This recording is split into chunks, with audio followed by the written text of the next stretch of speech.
Classes में। आज हम डिस्कस करेंगे 5 नई रामसर साइट्स के बारे में। इंडिया में अब 80 रामसर साइट्स हैं, हाईएस्ट इन एशिया। इंडिया ने रामसर कन्वेंशन जो कि 1971 में साइन की गई थी ऑन 2 फरवरी, इसीलिए वर्ल्ड वेटलैंड्स डे 2 फरवरी को मनाया जाता है, क्योंकि इसी दिन Ramsar convention it came into being in 1971 in Ramsar city in Iran on the banks of Caspian sea. ये ट्रीटी बेसिकली वेटलैंड्स के इम्पोर्टेंस को और ज़्यादा कोरोबोरेट करती है, उनको दर्शाती है। एंड अगर आप इस कन्वेंशन का पार्ट हो, जैसे इंडिया इस कन्वेंशन का पार्ट है, तो you have to designate at least 1 wetlands of international importance और रामसर साइट्स। और इंडिया में अब ये 80 है, तो ये बहुत बड़ी बात है। इंडिया ने ये कब कब ये इंडिया में कब फोर्स में आई थी? 1982 में। और 1982 से 2013 तक हमारे देश में सिर्फ 26 रामसर साइट्स थी, और आज हमारे देश में 80 रामसर साइट्स हैं, हाईएस्ट इन एशिया। हमारे बाद दूसरे नंबर पर चाइना आता है।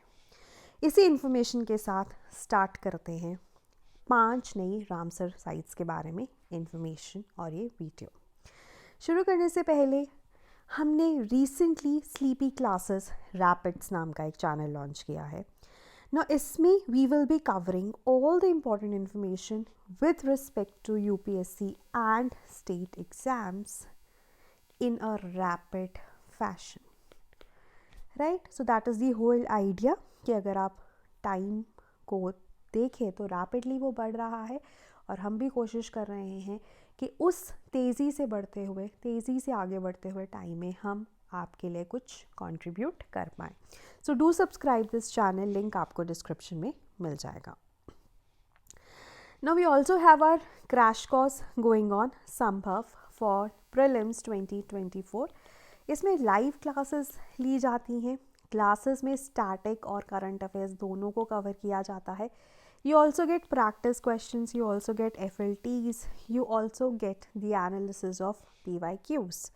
Now all of this you can get in our संभव prelims crash course, और ये हमारा लास्ट बैच है, तो अगर आप इसमें इनरोल करना चाहते हैं, now is the time. Also परिश्रम नाम का हमारा जो कोर्स है, इसमें सिर्फ आपको प्रैक्टिस क्वेश्चंस ही मिलेंगे। अगर आपको लगता है कि कंटेंट में आपने महारत हासिल कर ली है, अब आपको सिर्फ क्वेश्चंस प्रैक्टिस करने हैं, चाहे वो प्रैक्टिस क्वेश्चंस हो, चाहे वो PYQs हो, so this is the course for you according to a schedule, and this is just priced at 999 rupees. So you can actually enroll in this course also. Now coming back to the Ramsar sites, like I have told you that it is an international treaty for the conservation and wise use of wetlands. Wise use का मतलब है कि आप wetlands को use करिए, लेकिन sustainably, उनको exploit मत कीजिए। मतलब हम यूज़ भी कर रहे हैं और हम उन्हें कंजर्व भी कर रहे हैं। अब ये जो रामसर साइट्स हैं, ये डेजिग्नेट की जाती हैं थ्रू रामसर कन्वेंशन, जो कि 1971 में 2 फरवरी को साइन की गई थी in the Iranian city of Ramsar. India ने इसको 1982 में ज्वाइन किया था। 2 फरवरी को हर साल वर्ल्ड वेटलैंड्स डे भी मनाया जाता है। ये दिन सबसे पहले 1997 में मनाया गया था। 2021 रामसर कन्वेंशन के लिए, वेटलैंड्स के लिए एक इम्पॉर्टेंट साल इसलिए है क्योंकि 50 साल हो गए हैं रामसर कन्वेंशन को, और वेटलैंड्स का इम्पॉर्टेंस हमें रामसर कन्वेंशन ने ही बताया है। इंडिया में अब रामसर साइट्स या वेटलैंड्स ऑफ इंटरनेशनल इम्पॉर्टेंस 80 हैं।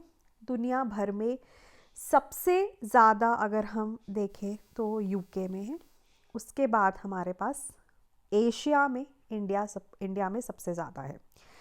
अब रिसेंटली 5 और ऐड हुए। पहले हमारे देश में 75 थे, 75 in the 75th year of independence. अब हमारे देश में ये बढ़कर 80 हो गए हैं। 80 ये वर्ल्ड वेटलैंड्स डे 2024 को हुए हैं, जिसकी थीम थी वेटलैंड्स एंड ह्यूमन वेलबींग। अब ये जो 80 हुए हैं। अगर हम इनका ब्रेकअप देखें तो हाईएस्ट अभी भी तमिलनाडु में है, इससे पहले भी तमिलनाडु में थे, तमिलनाडु में इससे पहले 14 थे, अब 2 और ऐड हो गए हैं तो तमिलनाडु में 16 हैं। Out of 80, 16 are in Tamil Nadu followed by UP which has 10। And अगर हम 5 का ब्रेकअप देखें तो 2 तमिलनाडु में ऐड हुए जिसकी वजह से तमिलनाडु में 16 हैं, अगेन हाईएस्ट, और 3 कर्नाटका में ऐड हुए हैं। कर्नाटका में पहले 1 था, अब 1 + 3 4 हो गए हैं। खैर, हाईएस्ट अभी भी तमिलनाडु में है एंड सेकेंड हाईएस्ट अभी भी यूपी में है। एक एक करके इनको देखते हैं।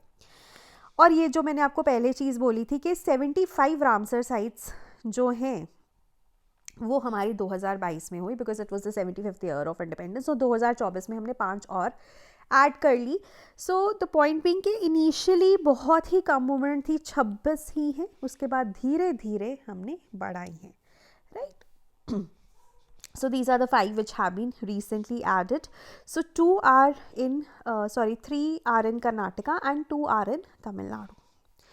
Now कर्नाटका में हमारे पास है अंकासा मुद्रा बर्ड कंजर्वेशन रिजर्व। अब इसमें ना सबसे खास चीज़ ये है कि रामसर साइट्स में क्या सिर्फ नेचुरल वेटलैंड्स को इंक्लूड किया जाता है? नहीं, मैन मेड को भी इंक्लूड किया जाता है। केस इन पॉइंट दिस अंकासा मुद्रा bird conservation reserve, now this is a human made village irrigation tank, right?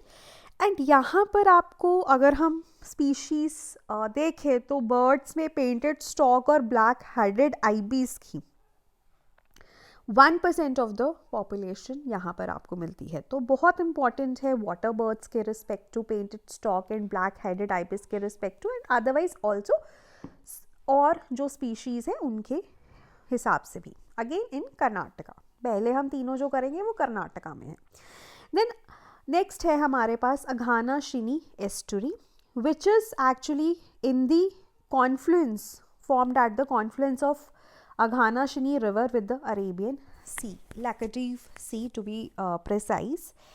And ये जो है it is known for if I may say rice field. कौन सी? Ghazni rice fields. उसके अलावा ट्रेडिशनल फिश फार्मिंग होती है यहाँ पर, श्रिम्प एक्वाकल्चर होता है, all of that. Then you also have mangroves which are associated with this estuary. Mangroves का आपको पता है स्टॉर्म्स और साइक्लोन से बचाता है, कार्बन सीक्वेस्ट्रेशन में बहुत इंपॉर्टेंट रोल प्ले करता है, 4 गुना ज़्यादा कार्बन सीक्वेस्ट्रेशन ये करता है। स्पीशीज़ तो ज़्यादा मिलती ही हैं, ठीक है। So Aghanashini is also found in Karnataka. Then next is Magadi Kere Conservation Reserve, again a human-made wetland, and it is the largest wintering grounds for bar-headed goose in southern India. तो इस वजह से ये important है और इसको बनाया गया था रेन वाटर स्टोर करने के लिए फॉर इरीगेशन पर्पसेस, राइट। सो मगाड़ी केरे is also in Karnataka. Now the last two are in Tamil Nadu. So we have Karai Veti Bird Sanctuary, which is also an irrigation tank located at the north alluvial plains of the Kaveri River. तो ये Kaveri river के साथ associated है. आप कराई वेटी सोचेंगे तो Kaveri river automatically आपको आ जाना चाहिए. मॉनसून में it is fed by Pulambadi canal. Central Asian flyway पे है, मतलब माइग्रेटरी बर्ड्स का जो पैसेज रहता है उसके पाथवे में है ये, उसके रास्ते में है ये. Again it is also used for irrigation. Mostly जो वेटलैंड्स हैं पानी प्रोवाइड करते हैं आपको, पीने का पानी, एग्रीकल्चर के लिए पानी, all of that is provided by this. So that is Karaveti. Then the last one is also in Tamil Nadu, Longwood Shola Reserve Forest, which lies near the town of Kotagiri and it is on the eastern slopes of the Nilgiri mountain range. तो ये जो Longwood Shola Reserve है, नाम से ही पता चलता है नीलगिरीज के साथ एसोसिएटेड है. शोलास, ठीक है. शोलास क्या होते हैं? Tropical mountain forest which is in patches separated by the grasslands. और यहाँ पर ना लॉन्गवुड शोला रिजर्व फॉरेस्ट में क्या है हमारे पास, अगर आप इसको देखें, प्रिसाइसली देखें तो फ्रेश वाटर मार्शेस हैं, इंटरमिटेंट फ्रेश वाटर मार्शेस हैं, right. Intermittent fresh water wetland से बारिशों में ज़्यादा हो जाते हैं, बारिश जब नहीं होती तो कम हो जाते हैं. और यहाँ पर भी ना एंडेमिज्म बहुत मिलता है. So that is why it has also been designated as the Ramsar site. So if we talk about the 5 new Ramsar sites, like I repeat, 2 are in Tamil Nadu, which has actually taken the total number of the Ramsar sites in Tamil Nadu to 16, still the highest in the country, and 3 are in Karnataka, taking the number to 4. ठीक है, and total we have 5 Ramsar sites which have been increased. So that was regarding the 5 new Ramsar sites. And lastly, we also have our batch for 2025 GS optionals, CSAT, essay. All of them are running. ठीक है, उनकी enrollments शुरू हो चुकी हैं. अगर आप इनमें एडमिशन लेना चाहते हो, आप हमारे toll free number which is 1800890303 पे कॉल कर सकते हैं और सारी डिटेल्स ले सकते हैं. So that was all from my side. Thank you so much for listening. Have a nice day.